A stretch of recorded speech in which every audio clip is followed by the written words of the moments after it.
Hey everyone, good afternoon, and welcome back to Plain Speak, where we pick the brains of industry experts for a quick 30-minute chat on the intersection of customer service and technology.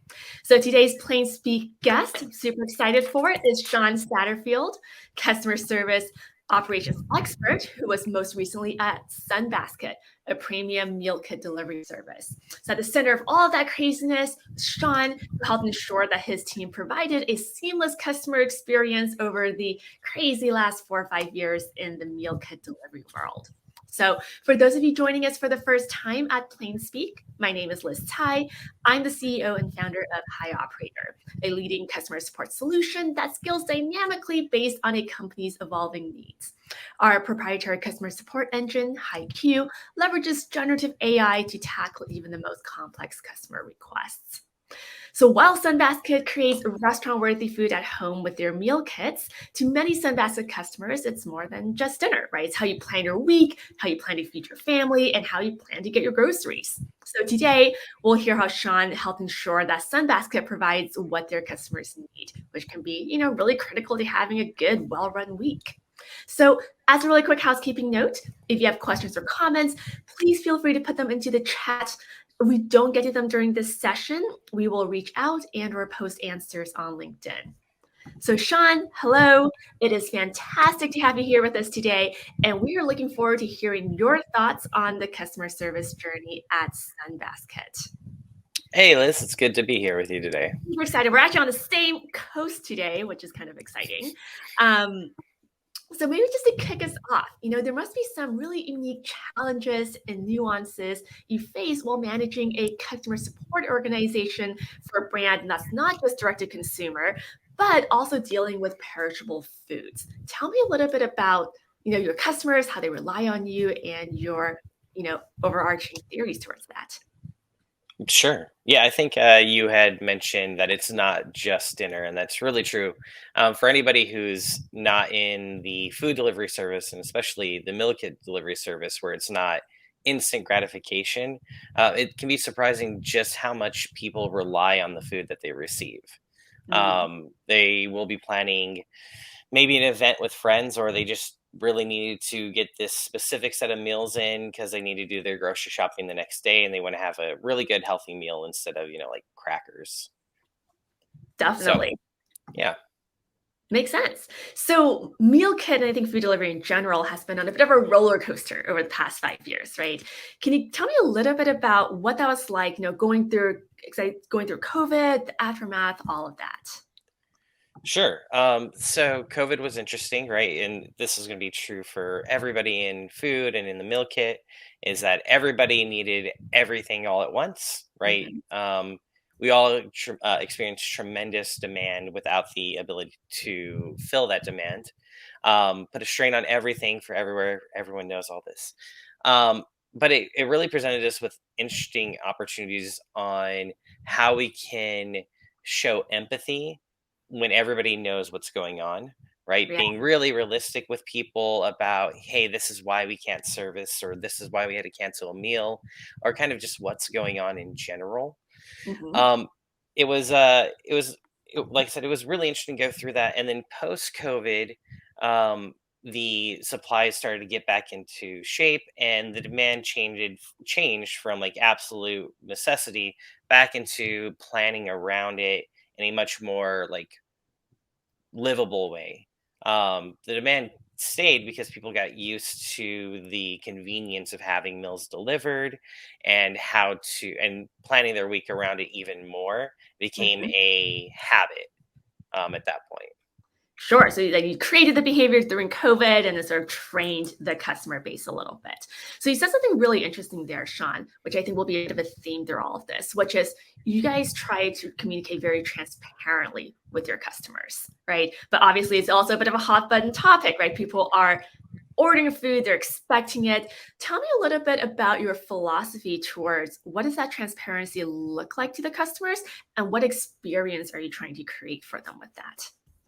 Sure. So transparency with the customer really does two things. One is it makes it visible, right? It puts you in I almost say like vulnerable spot as a company, so you're relating to them like, "Hey, this is what's going on." And the other one is it builds trust around that.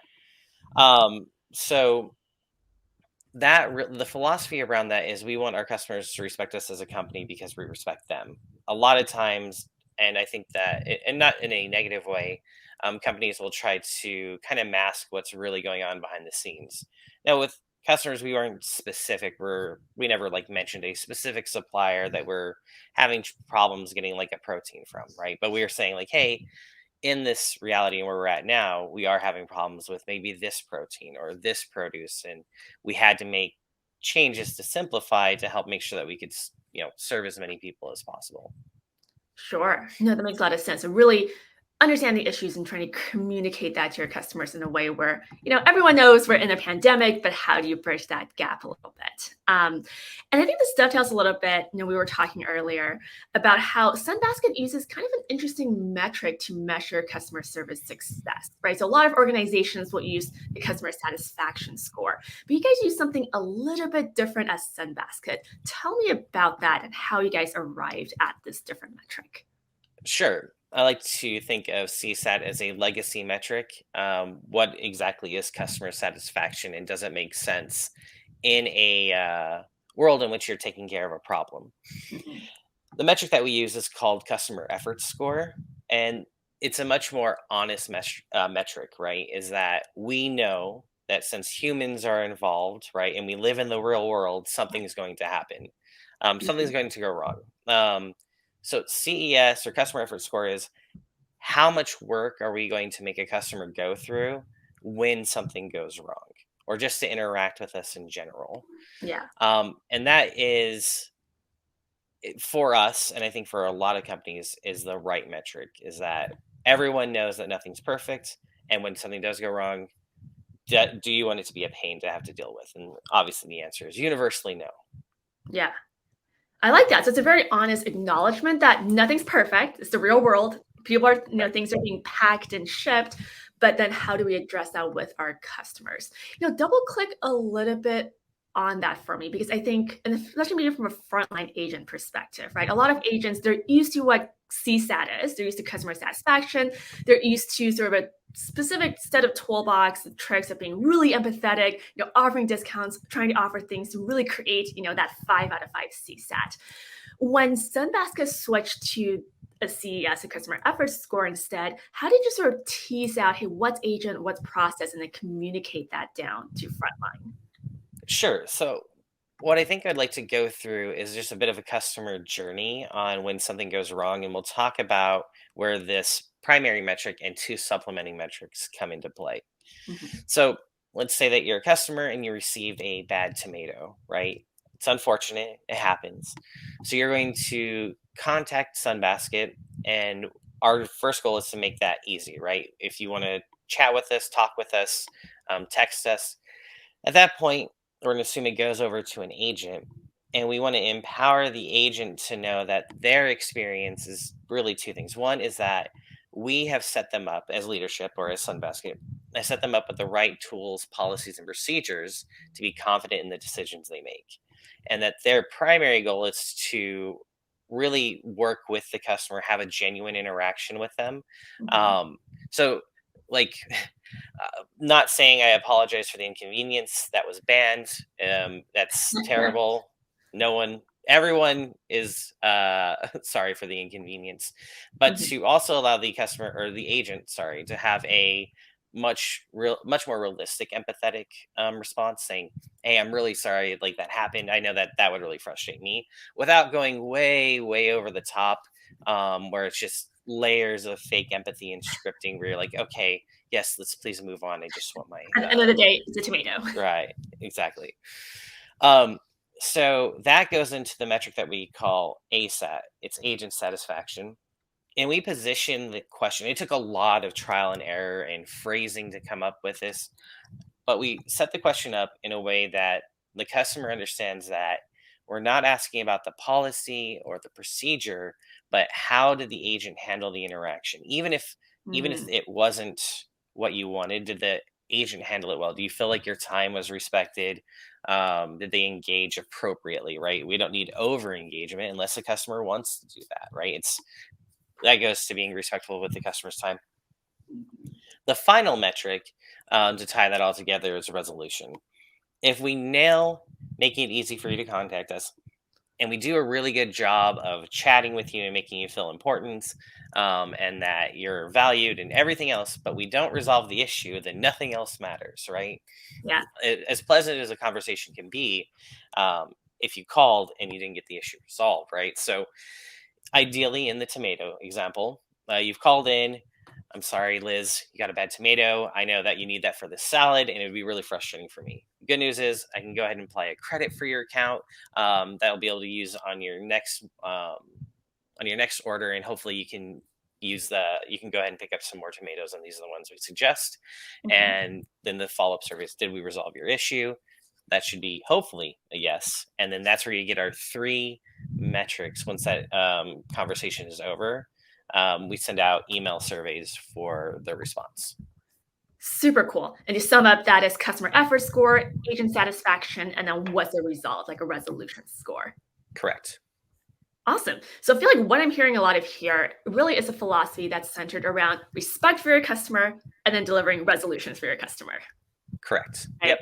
And in a perfect world, you have amazing humans who are 100% available and 100% on point who deal with all of this immediately, right? Correct. But we live in a real world. So, how do you guys deliver that and think about all the different places to really optimize that?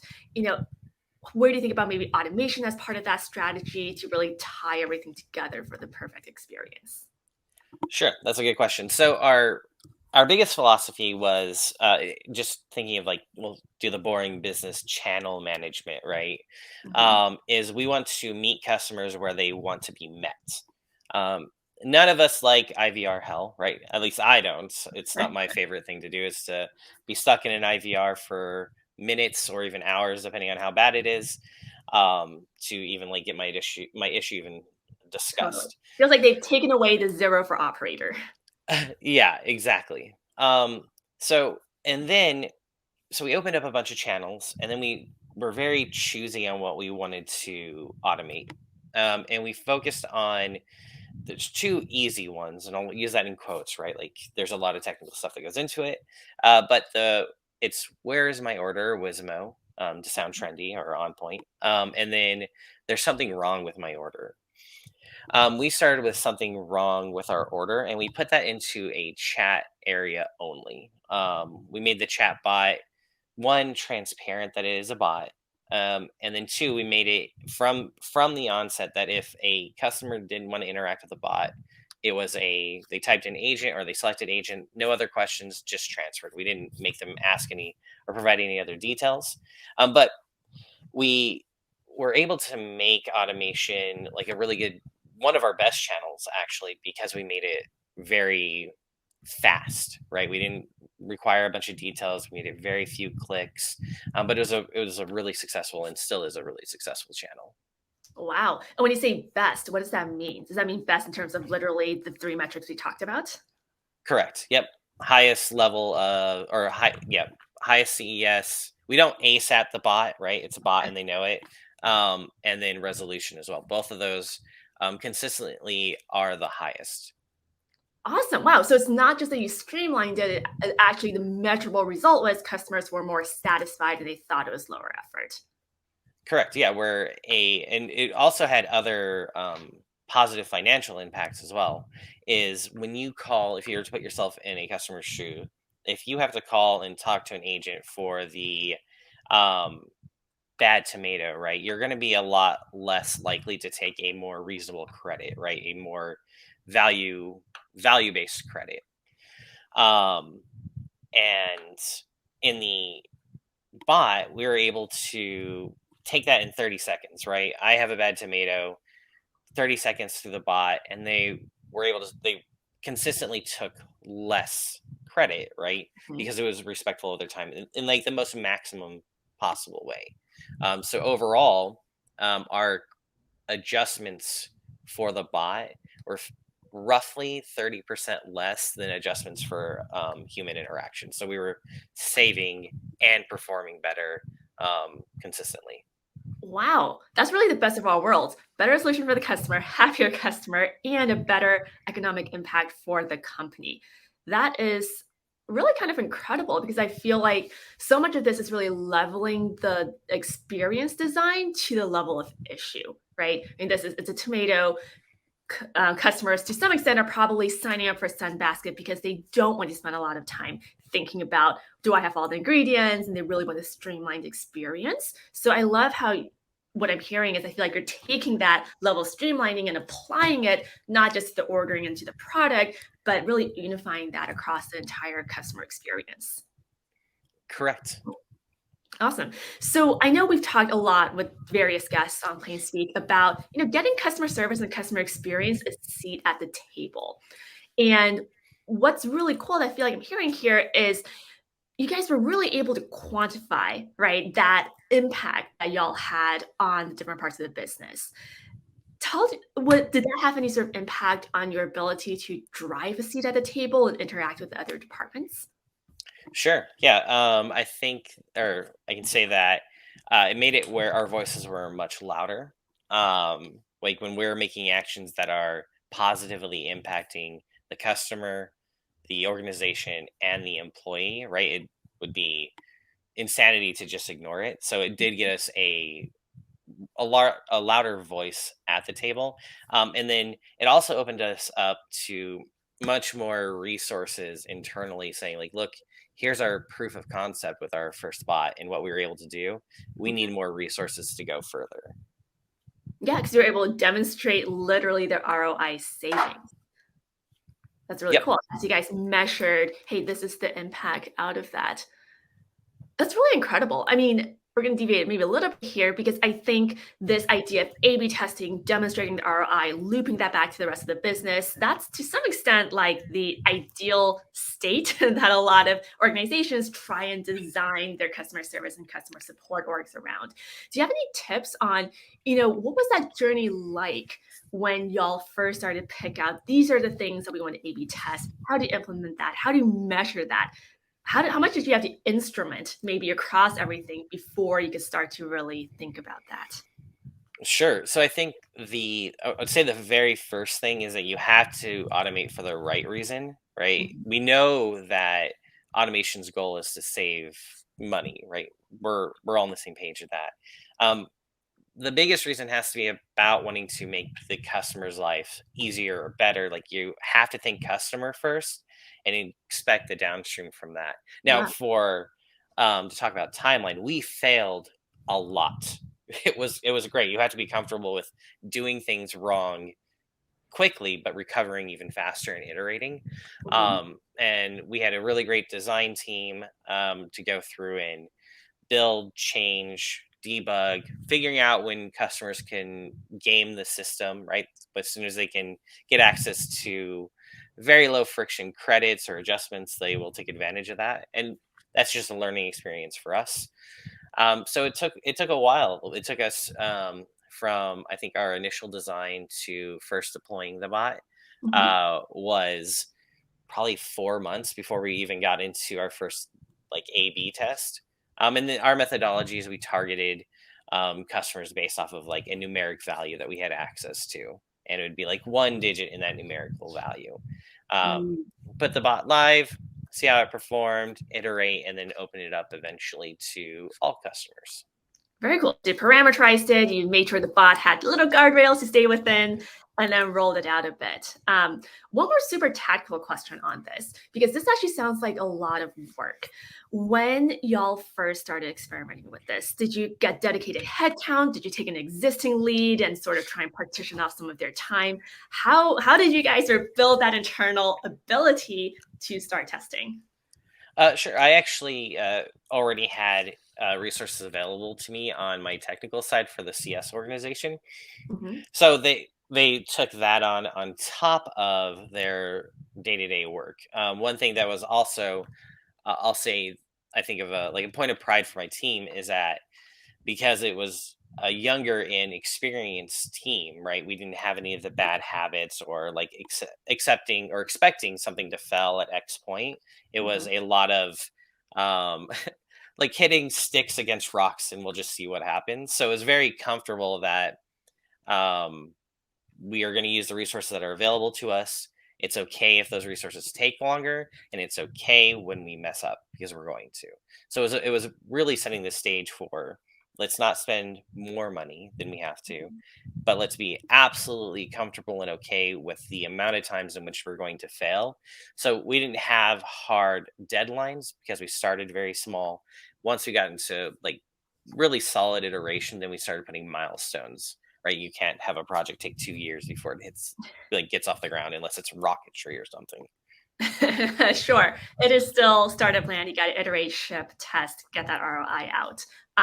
Which actually reminds me of one other thing, which I don't think we'll have time to give a full credit here. But one thing the Sunbasket team did a really, in my opinion, as an outsider, a really great job of was actually having those junior members and then really growing them internally, right? Oh, right. Yep. Yeah, I feel like there was a lot of frontline that ended up in much more technical roles and topic for another day, but really cool as designing that customer journey as well as internal agent journey. Um, but really great reminder, Shawn, that when you say, yes, to some extent, the goal of automation is to save money. But I think what y'all did was a really great job of saying, hey, saving money isn't just about can I decrease my agent headcount right now, but does it actually have broader business impacts in terms of making it a better experience, right? You talked about not needing as many credits to produce a superior customer experience and satisfaction score, which is super exciting. As you look towards the future of customer service and customer experience and maybe designing a new team at a different company, Shawn, what trends do you see driving that industry forward? Sure. I think I'd say the biggest one is building with the idea of bots in mind, right? Regardless of where you're at in your startup or it's just specific to startups, is really being bot forward, is knowing that if you build your experience for your customers with a bot in mind, you're going to have a much more sustainable growth, right? There's no point in any company in which you're not going to need agents, right? That's people Yep. want to talk to people. But if you build for bots or for automation, then you're hiring people responsibly, right? I think that we run into a trend a lot with startups where I need people, which is true. And I'm going to hire a bunch. And then in 6 months, I'm going to have to go through a riff because I've overhired and now I'm building my technology too late. So the biggest one on startups would be being bot and automation first and having agents support that and doing your entire design around that. And in design and going back to customer experience and customer being respectful of customers' time and intellect and everything around them, Mhm. um, a really interesting trend that I've seen and we adopted as well is being very transparent that you're talking to a bot and bot forward. So our bot started with a hey, this is a bot and it's learning, right? So a customer now knows that they're interacting inside of a tool that we're trying to use to make things easier for them. And then the bot being super, super clear that at any point you can jump out of the bot and go to an agent, no resistance. So that's something I've seen. Well, like when you do CS and CX for a living, you notice that right in your day to day stuff. You're like, oh, that's cool, and I understand. But I have seen that a lot more, and I Yeah, think that more companies should really be forward in adopting. Like when they're doing that, is this is a bot. We're learning. If you have feedback, we'll take it. that makes a ton of sense. And it also shortcuts the customer who really is trying to like trick their way out of either a written or a verbal IVR loop, right? Right. Super, super exciting. I think I'm excited for this idea of the bot really being designed into your team as a holistic experience rather than, standalone. Super exciting future there. Um, in our last few minutes here, we're going to do our rolling questions of the week. So each week we have a rolling question that is from our guest previously. So Shawn, yours is coming from Ryan Stevens, head of operations at Clutch, who spoke to us a couple of weeks ago about designing the B2B customer experience. And his question was, In Harry Potter, would you rather be Hermione, Ron, or Harry, or perhaps a surprise other character? That is a good question. And obviously we talked about that in our prep, so I really appreciate that. Other I would have panicked and be like, I don't know. So for other characters is what I went with, and I went with Lupin after talking to a few of my previous employees and friends. Um, and the reason they said that, why I would want to be that, is because it's also who I am outside of the movie. Is that I put a lot of effort into helping others achieve their greatness, or helping them move forward Mhm. with their career, or anything that I can help them with. It's a big passion of mine. Is to help anybody who works with or for me to elevate them, coach Mhm. them up or out, right? And out as in a promotion. Yeah. No, that's super exciting. You are sort of the master and the leader behind the scenes, which I think we look at the team as Sunbasket was absolutely what we saw, which is really exciting and appreciate you sharing. Um, and then you get to design a question for our guest in a couple weeks. What question would you like to ask the next week's guest? Sure. It's what sports team has the best haka? All right, Brett, prepare ahead. Everyone, thank you again for joining us and spending your lunch hour with us today. If you have any customer support questions, please reach out and come join us for our next Plain Speak, which will be a unique workshop for customer service leaders to learn from CS consultant Brett Fraser. With over 20 years of experience and an upcoming book on CS, Brett will give CX leaders the playbook on how you analyze, address, and shape your entire CX department. So come for a really interactive Plain Speak. I'm excited on Wednesday, September 20th at 1 p.m. Eastern, right here on LinkedIn. Shawn, thank you again for spending time with us, and I will see everyone soon. Thank you so much for having me.